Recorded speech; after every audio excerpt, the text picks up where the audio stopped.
welcome song. Listen. We are delighted to have you in our presence this glorious day. Glad to have you. You are welcome in this house, and we hope and pray that you will enjoy your stay. You're free to worship. You're free to worship. You're free to praise. You're free to praise. For this is the day the Lord has made. So let us rejoice and be glad in it. We want to serve and take care of you. So make yourself at home. So UBC, let me hear you say this. You're welcome. You're welcome. You're welcome. You may be seated in the presence. I need a break.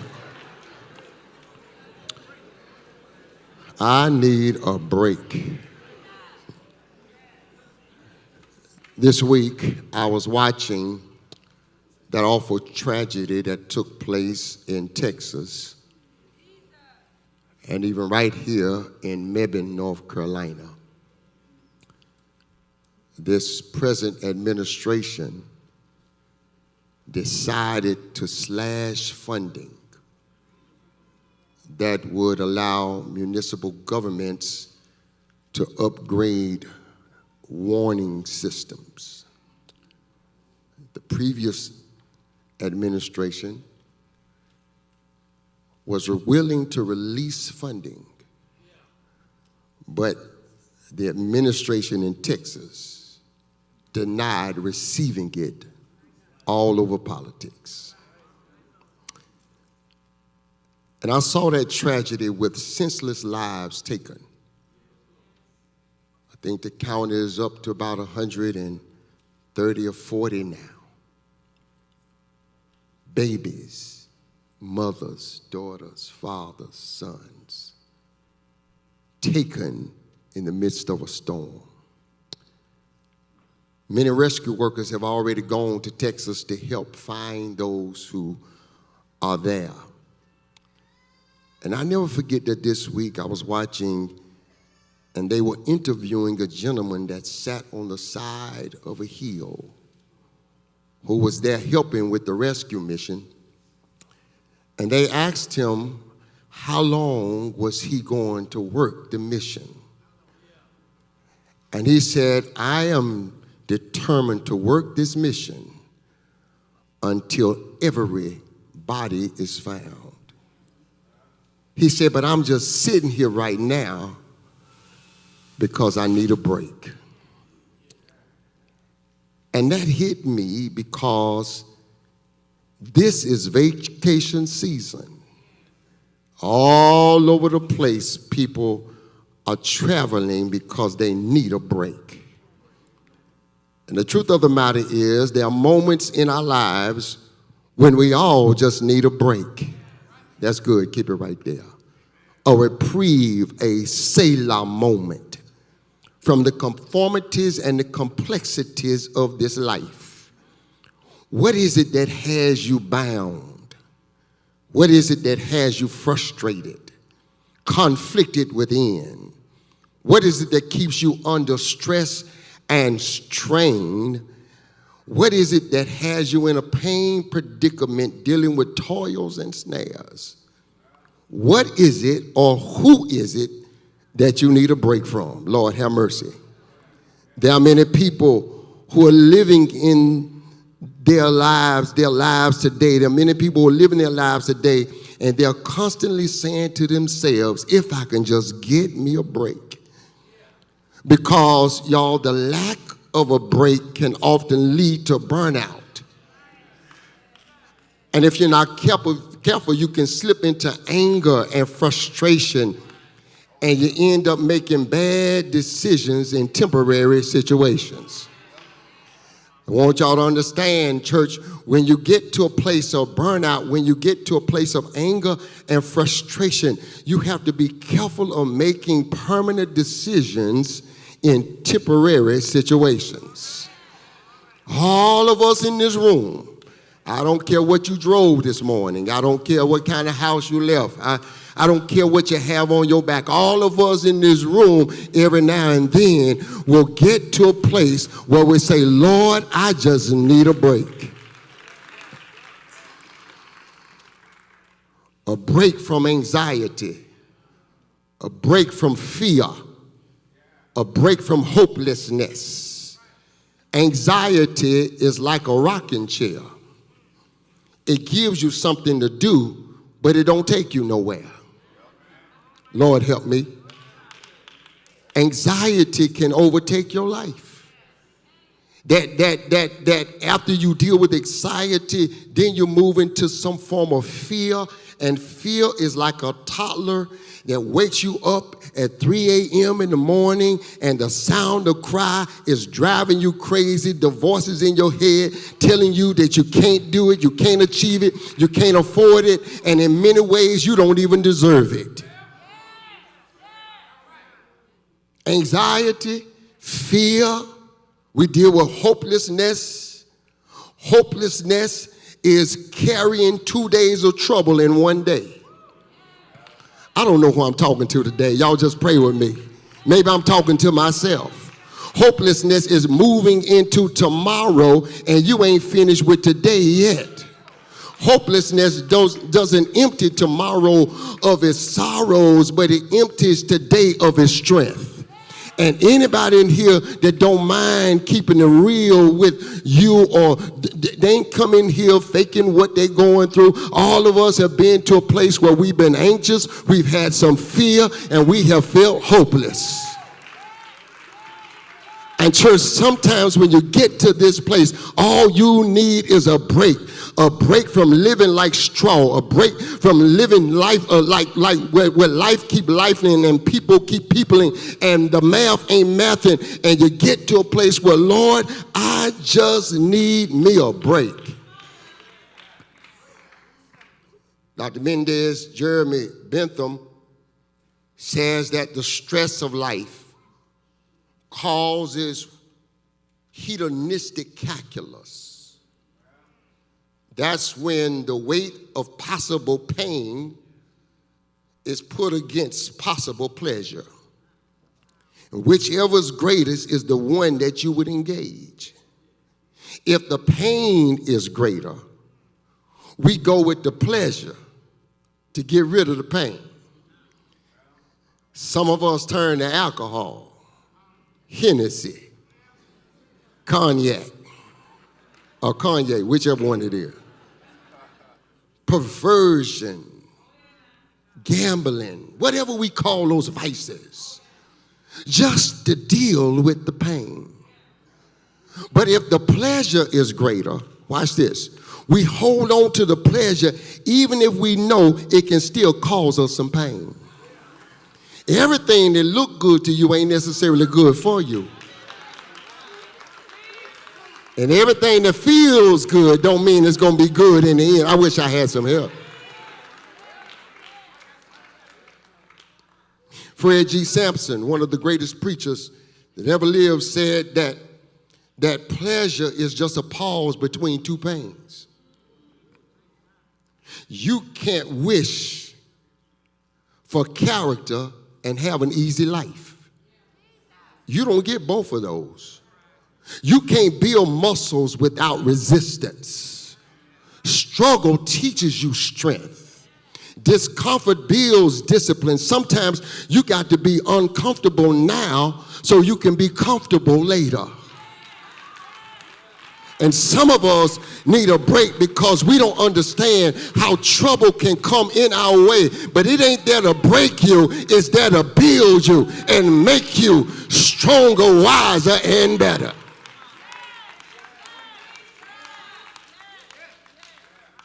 Every person you admire, Ed Hughes, every person you admire survived a season that you didn't see. Lord have mercy.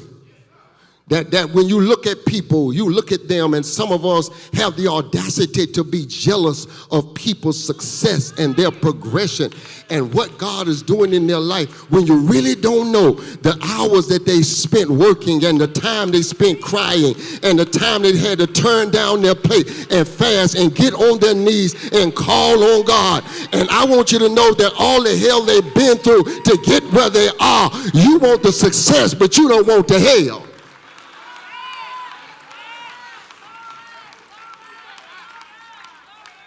Every person you admire and look up to survived a season that you didn't see. In one season, David was a shepherd. But in the next season, he was a king. Lord, have mercy.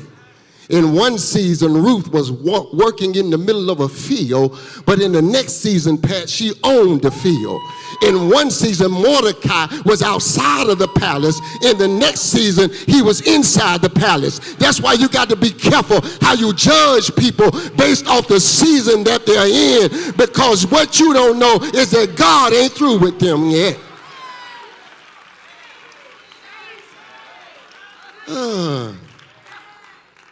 I'm just talking to you today. You get tested the most when you're about to be blessed the most. I wish I had some help in here. I want y'all to understand that sometimes the predictor that God is about to do something major in your life is that all hell will break out before you get there. I wish I had some help in here, because sometimes, unfortunately, the enemy can see further than you. You just looking at where you are, but the enemy sees where you're about to go, and he'll send all hell your way because he know that blessing is on your way. Touch your neighbor, say, neighbor, hold on, don't give up, don't give in. God ain't through with you yet.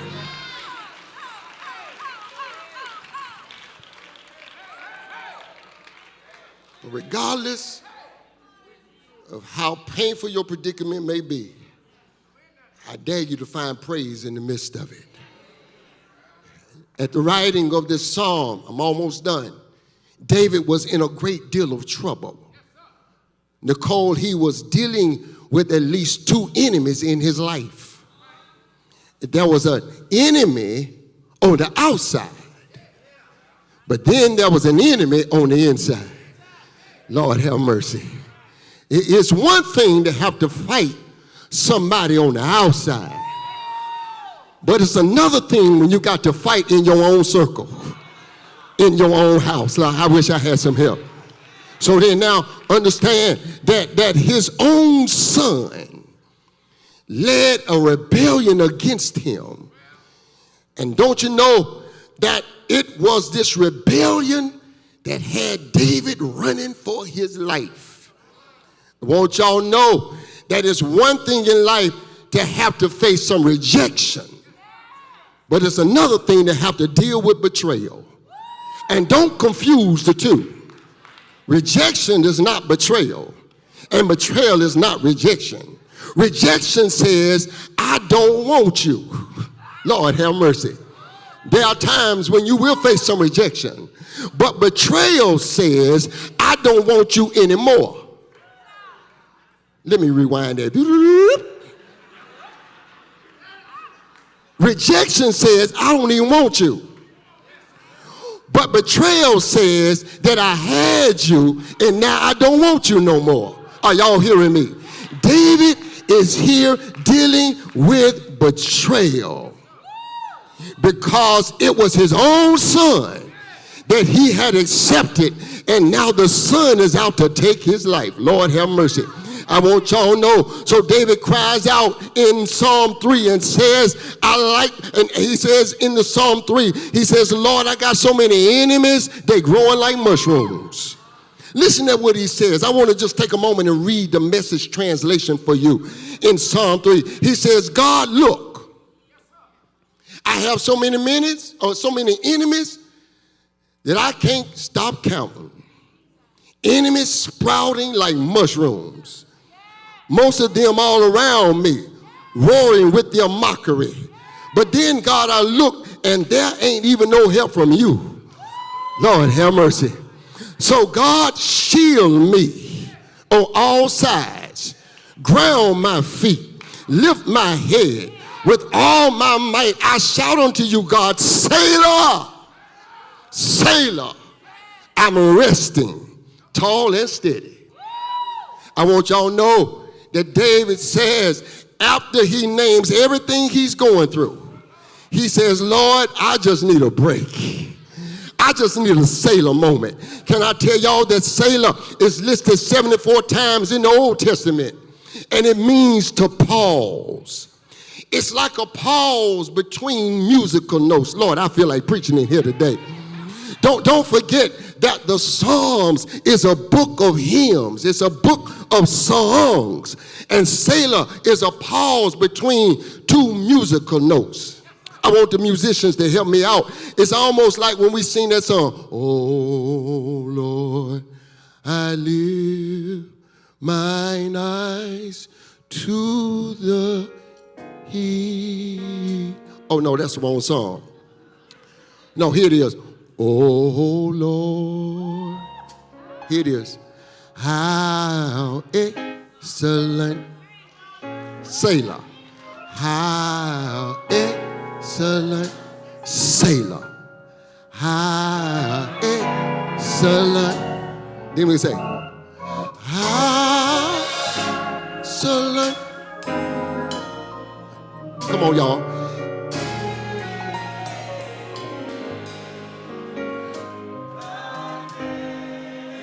Stop right there. The pause between oh and how excellent is the Selah in the song.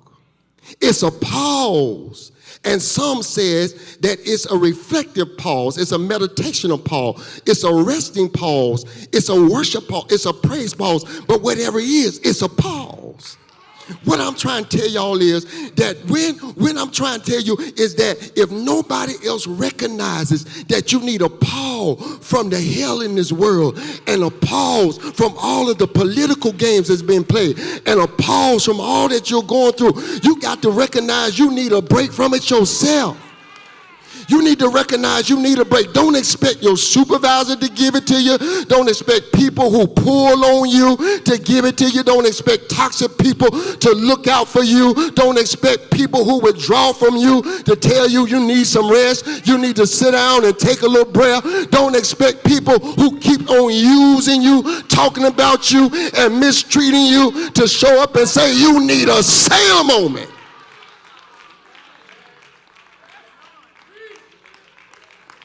You got to recognize yourself. I can't lose my mind in this season because I need my mind for the next season. Lord have mercy. You got to recognize yourself that these people ain't going to drive me crazy. These people not going to have me up all times of the night. They ain't going to mess with my blood pressure and my diabetes. If you don't take care of me, I'm going to take care of myself because the Lord has greater for me. I ain't got no business losing hair and breaking out in hives. God wants better for me. So what do you do for your Selah to show up? How long are you going to deny yourself to have time with yourself, to hear what you want to say about yourself? What do you do for Selah to break out in your life? Well, look at what David did, and I'm done. When David realized that he needed some peace in his life, he didn't turn to an opiate. He didn't turn to a chemical. But David discovered that his peace was in prayer. I don't know about y'all, but I still believe God answers prayer. I said, I don't know about y'all, but I still believe in prayer. When nothing else will work, if you turn to prayer, if you put your faith in God, God knows how to answer prayer. Grandmama said he may not come when you want him to, but he's always on time. I believe that God answers prayer.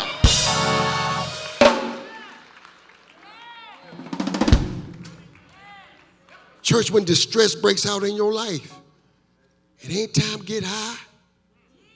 It ain't time to pop pills.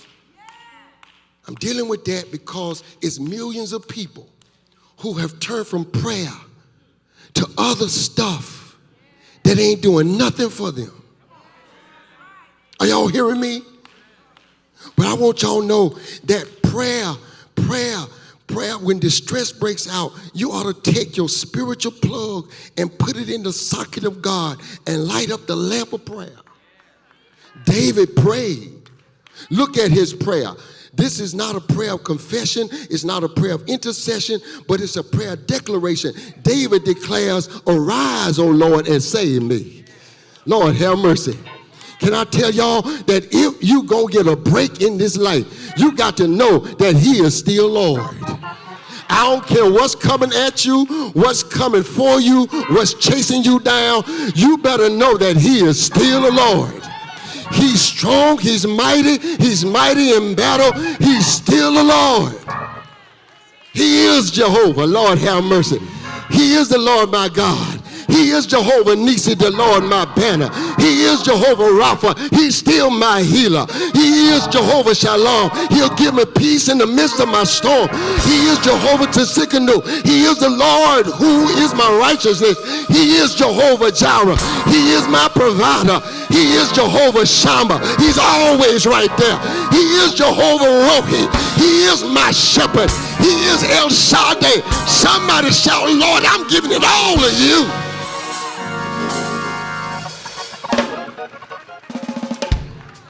Lord, I'm giving it all to you. This too heavy for me to carry. I can't even figure it out. I got all kind of degrees in education, but some stuff I can't even figure out. I want y'all to know your faith ought not be in your education. Your faith ought to be in the fact that he is the Lord.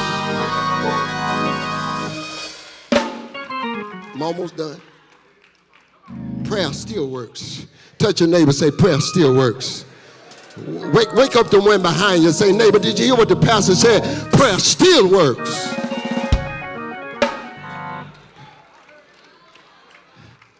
But listen at his prayer. He said, Lord, put a shield all around me. Whew. Lord have mercy. Don't forget now, they're out to kill him. They're out to take his life. And the shield that they fight with in the army ain't enough to stop an enemy that really wants you. So he says, God, my shield is in you. Put a shield all around me. Must I preach anyhow? God will shield you, church, in the midst of your trials. He'll shield your front. He'll shield your back. He'll shield your right and your left. Your front, he'll shield you. He'll shield you in the front for the people who come at you with smiles on their face, but with a dagger in their hand. Must I preach anyhow? He'll shield you in the front for those who are two-faced and who will say one thing to me and another thing to somebody else. Must I preach anyhow? He'll put a shield in front of me to let me know who I can trust and who I can't trust. Touch your neighbor, say, neighbor, he'll put a shield in front of you. Must I preach anyhow? But then he'll put a shield behind you, because some of y'all need a break from remembering everything that's behind you. I wish I could tell you the number of times I pray for people who won't forgive themselves. Must I preach anyhow? Yes, you made a mistake. Yes, you didn't live up to their standards.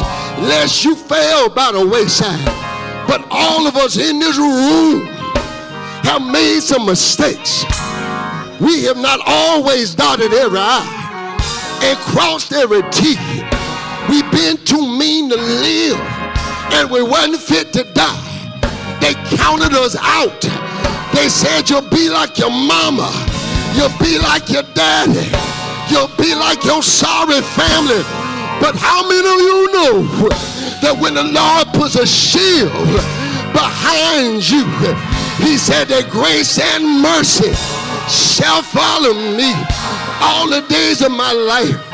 Grace is like a broom and mercy is like a mop. He cleans up every error, every mistake. Somebody say yeah. Say yeah. Somebody shout Selah. I just need a break. I'ma stop beating up myself. I'ma stop being so hard on myself. Because if God be for me, yeah, that's where I want to be. He's more Christian than the world is against me.